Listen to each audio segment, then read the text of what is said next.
Hello, welcome to प्रथम IAS. तो आज हम इस पार्टिकुलर वीडियो में बात करेंगे ऑपरेशन पाइथन के बारे में। जी हाँ, भारतीय नेवी के इतिहास में एक ऐसा वॉर जिसे हम हमेशा आज रिमेम्बरेंस याद रखते हैं अपने जीवन में, हम भारतीय स्पेशली, कि जब हम लोगों ने अपने भारत के एक अटूट अंक जो विभाजन के बाद पाकिस्तान के साथ चला गया था, जिसे इस वॉर से पहले पूर्वी पाकिस्तान बोला करते थे, उसे आज इंडिपेंडेंट कंट्री बांग्लादेश के रूप में आज़ाद करवाया था। तो आज हम इस पार्टिकुलर वीडियो में बात करेंगे ऑपरेशन पाइथन के बारे में। जी हाँ, देखेंगे कि एक्चुअली किस तरीके का ये एक ऑफेंसिव जो ऑपरेशन हुआ था वो एक्चुअली में ऑपरेशन ट्राइडेंट, इससे पहले 2-3 दिन पहले जो हम लोगों ने ऑपरेशन ट्राइडेंट किया था टू डिस्ट्रॉय द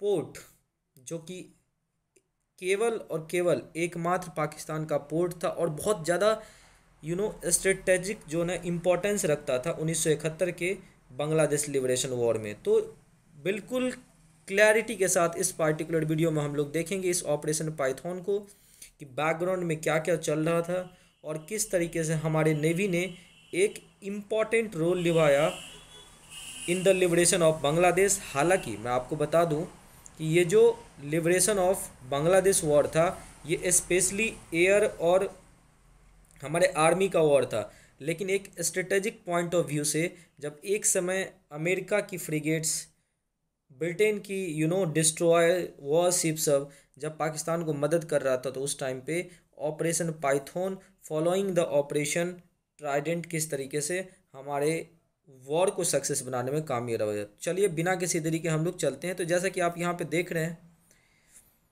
कि ऑपरेशन जो आपका पाइथन था ये एक फॉलो अप था टू ऑपरेशन ट्राइडेंट, और ये इंडिया के द्वारा जो है ना लॉन्च किया गया था। कहाँ पे? तो West Pakistan port city of Karachi में। कब? तो 1971 के इंडो पाकिस्तान वॉर के समय में।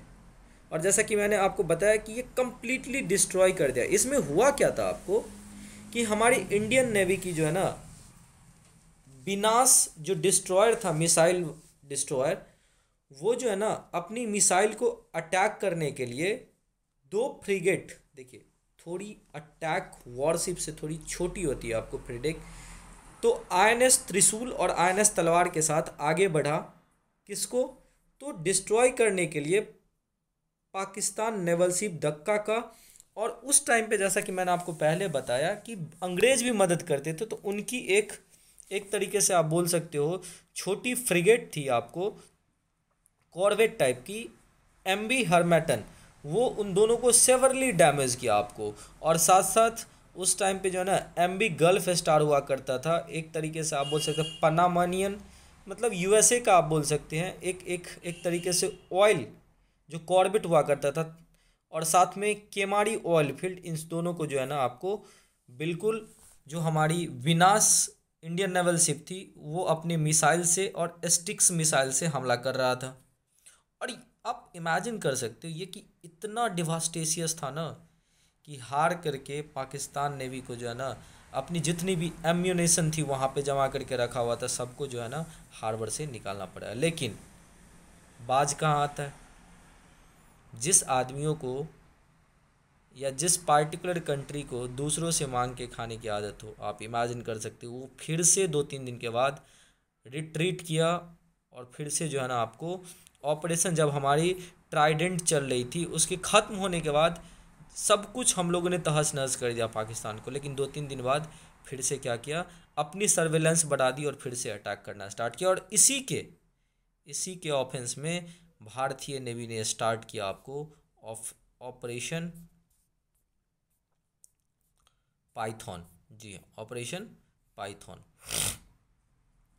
बट मैं एग्ज़ाम पर्सपेक्टिव से आपको बता दूं कि ये जो 4 से 5 दिसंबर के दिन 1971 में पाकिस्तान नेवी को परास्त करने वाली जो हमारी ऑपरेशन ट्राइडेंट थी, इसी के शुभ उपलक्ष्य पे जो है ना हम लोग अभी भी अपने नेवी डे 4 दिसंबर को मनाते हैं। और इसमें जितनी भी बोट्स थी वो हमारी सोवियत यूनियन इरा की जो ओसा क्लास बोट्स था वो सारी थी, चाहे वो आप बोल सकते हैं हमारा INS वीर या INS निपत, ये सब जितनी थी वो हमारी रसियन मेड थी। और यहाँ पे आप देख रहे हैं ब्यूटीफुल यहाँ पे पिक्चर है, ठीक है, कि इस पार्टिकुलर ट्राइडेंट मिशन के बाद जो आएगी ना आपको हमारी मिशन पाइथन, उसमें जो PNS मुखाफिज था उसको INS वीर, INS निपत वो संक करेगा आपको वेनस चैलेंजर को, और जो पाकिस्तान नेवल शिप की खाइबर थी उसे निर्गत ने डुबोया था। और ये एक ऑपरेशन पाइथन जो है ना ऑफेंसिव ऑपरेशन था इंडियन नेवी का। अब मैं आपको बताता हूँ कि वाई इंडिया डिड दिस। तो देखिए हुआ क्या था कि जैसे मैंने आपको बताया कि वेस्टर्न कोस्ट पे पाकिस्तान का जो ये एक कराची पोर्ट था वो हेडक्वार्टर हुआ करता था पाकिस्तान के नेवी का। और जैसे कि आप जानते हो कि आज हब ऑफ पाकिस्तान नेवी और साथ साथ जो कमर्शियल पोर्ट था पाकिस्तान का वो कराची, वो मैरीटाइम ट्रेड्स के साथ साथ एक इम्पॉर्टेंट जो है ना लोकेशन था as a strategic point of view. और इस तरीके से जो भारत अपने आप को टू फ्रंट वॉर झेड़ने के लिए मुश्किल हुआ था उस टाइम पे, क्योंकि ऑलरेडी जब ये मिशन चल रहा था उस टाइम पे पाकिस्तान की जो है ना आर्मी वो ऑलरेडी काम कर रही थी आपको एक जोडस लोगों की मर्डरर अपने ही देश के खिलाफ लोगों को, क्योंकि जो बांग्लादेश था वो ईस्ट पाकिस्तान हुआ करता था। तो पाकिस्तान जो है ना एक तो बांग्लादेश में प्रॉब्लम क्रिएट कर ही रहा था, साथ ही साथ भारत जब मदद देने के लिए आया तो उसे वेस्टर्न पाकिस्तान से भी अटैक कर दिया और उसका खामियाजा फिर पाकिस्तान को भुगतना पड़ा। याद रखिएगा ऑपरेशन ट्राइडेंट 4 दिसंबर को एंड हुआ था और इसी खुशी में आज हम लोग जो है ना नेवी डे के रूप में हमारी नेवी अभी भी मनाती। और ये फर्स्ट टाइम जो है ना ऑपरेशन ट्राइडेंट में याद रखिएगा यूज किया गया था anti ship missile in any combat in this particular reason. और ये जो है एक तरीके से पाकिस्तान को बिल्कुल तरीके से तोड़ के रख दिया। पूरी पोर्ट का कराची जो है डिस्ट्रॉय हो गई, माइन स्वीपर के साथ साथ डिस्ट्रॉयर सभी कुछ कर पाकिस्तान का बर्बाद हो गया और इंडिया को कोई लॉसेस नहीं हुआ। और ये सब सुन करके जो है ना आपको फिर से 3 दिन बाद जब पाकिस्तान गेन किया तो उस दिन को हम लोग ऑपरेशन पाइथन के नाम से जानते हैं। और ऑपरेशन पाइथन हमारे इंडियन नेवी का एक ऑफेंसिव अटैक, ये दूसरा अटैक था आपको पाकिस्तान के ऊपर। और ये इंडियन नेवल अटैक ने इसके लिए क्या किया आपको कि वेस्ट पाकिस्तान का जो पोर्ट सिटी ऑफ कराची जो फिर से पाकिस्तान नेवी वहाँ पर अटैक करना स्टार्ट किया, उसके लिए क्या किया तो एक छोटी सी अटैक ग्रुप बनाया जिसे हम कराची अटैक ग्रुप बोलते हैं। और इसमें हम लोगों ने क्या किया कि पाकिस्तान फ्लीट की जो टैंकर PNS डक्का था उसको खूब अच्छे से धोया और साथ साथ जो बची खुची कमाड़ी ऑयल स्टोरेज फैसिलिटी थी उसको भी हम लोगों ने लॉस कर दिया। क्योंकि मैं आपको बता दूं इवन आफ्टर ऑपरेशन ट्राइडेंट हमें ये थोड़ा सा था कि जो पाकिस्तान की नेवी की जो मेन ऑयल टैंकर है खामेरी उसकी पूरी तरीके से बर्बादी नहीं हुई थी। और याद रखना कि नेवी वॉर में जब इन्वॉल्व होती है तो सबसे इम्पॉर्टेंट होता है उसका फ्यूल। और ये चीज़ें कहीं ना कहीं इंडिया को खटक भी रहा था। हालांकि हम लोगों ने आधी अधूरी तरीके से कम्प्लीटली सारे नेवी को डिस्ट्रॉय कर दिया था, लेकिन फिर से जो डर था उस चीज़ों के कारण से जो है ना फिर से पाकिस्तान की नेवी अटैक की और फिर यही ऑपरेशन पाइथन चला। और इस बार हम लोगों ने चून चून करके जितने भी उसके नेवल शिप्स थे सबको डुबोया, जितनी भी ऑयल टैंकर्स थी सबको एक्सप्लोड करवाया। और ये सब जो है ना कहीं कम्प्लीटली हम लोग जो है ना कराची के हार्बर को डिस्ट्रॉय कर दिया, जो उस टाइम पे केवल एक सी पोर्ट हुआ करते थे वेस्ट पाकिस्तान में। और ये जो इम्पोर्टेंट सिग्निफिकेंस था पोर्ट ऑफ कराची का वो ख़त्म हो गया आपको।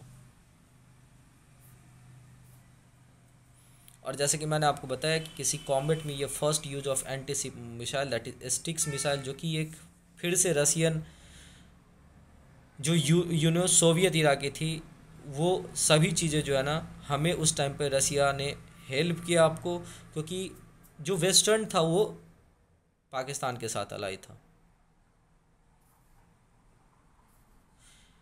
और जैसा कि मैंने आपको बताया कि हम लोगों ने गेन तो कर लिया, बिल्कुल स्ट्रेटेजिक विक्ट्री हमें मिली ऑपरेशन ट्राइडेंट में, बट मेन जो एम था हमारा कि डिस्ट्रॉय करो ऑयल स्टोरेज फैसिलिटीज़ को, जो कहीं ना कहीं उस टाइम पे थोड़ा ऑपरेशनल था। और ये अटैक जो है ना पोर्ट ऑफ कराची पे, वो एक एरियल सर्विलेंस जो है ना, इससे क्या हुआ कि आपको बढ़ा दिया। लेकिन हम लोगों ने अच्छी से जब दूसरी बार अटैक किया ऑपरेशन पाइथन, तो उसमें हम लोगों ने क्या किया, अच्छे तरीके से डिस्ट्रॉय कर दिया। और इसमें हम लोग जैसा आप देख रहे हैं 8 to 9 दिसंबर 1971 की बात है, ऑपरेशन पाइथन में हम लोगों ने बनाया एक स्ट्राइक ग्रुप जिसे कराची स्ट्राइक ग्रुप बोलते हैं। और उसमें हम लोगों ने मिसाइल बोट जो INS बिनास था उसको इक्विप्ड किया 4 स्टिक्स मिसाइल जो सोवियत रशिया की थी। और साथ में हम लोगों ने 2 मल्टीपर्पज़ फ्रिगेट्स INS तलवार और INS त्रिशूल को भेजा। कहाँ, तो एक Manora peninsula south of the port of Karachi था वहाँ पे। और हम लोगों ने चोक कर दिया पूरे उस पार्टिकुलर पेनंसुला को, जब पूरी तरह से क्षतिग्रस्त कर दिया कंप्लीटली पोर्ट ऑफ कराची को। और फिर हमने क्या किया, बारी बारी से खूब मिसाइल बरसाए थे, जितनी भी हम लोग भर के ले गए थे INS बिनास में, उस सब को जो है ना हम लोगों ने बारी बारी से, जो पाकिस्तान की नेवल शिप थी, फ्यूल टैंक्स थे, including the Keamari oil farm, सबको हम लोगों ने एक्सप्लोड कर दिया। उसमें आपको SS गुल्फ स्टार जो है ना, गल्फ स्टार पनामनियन फ्यूल टैंकर था। उसके बाद आपको जो है ना पाकिस्तान नेवी फ्लीट की टैंकर PNS डक्का और ब्रिटिश मर्चेंट SS हरमेटन, ये ऑलरेडी मैंने आपको बता दिया। इस सब को बारी बारी से हम लोगों ने क्या किया, तोड़ दिया। और इसी के साथ हम लोगों ने एक डिफैक्टो रियलिटी के साथ एक नेवल ब्लॉकेड हम लोगों ने खड़ा कर दिया इंडियन नेवी ने। और जितनी भी कराची के पास जो खड़ी हुई थी न्यूट्रल शिप भी, उसको भी एक तरीके से अपनी मूवमेंट रोकनी पड़ी। और उस टाइम के जो कमांडर विजय जेरात साहब थे, कमांडिंग ऑफिसर ऑफ INS बिनास, उन्हें जो है ना वीर चक्र से सम्मानित किया गया। तो ये था हमारा एक तरीके से operation Trident followed by operation Python, जिसने पाकिस्तान को सबक सिखाया।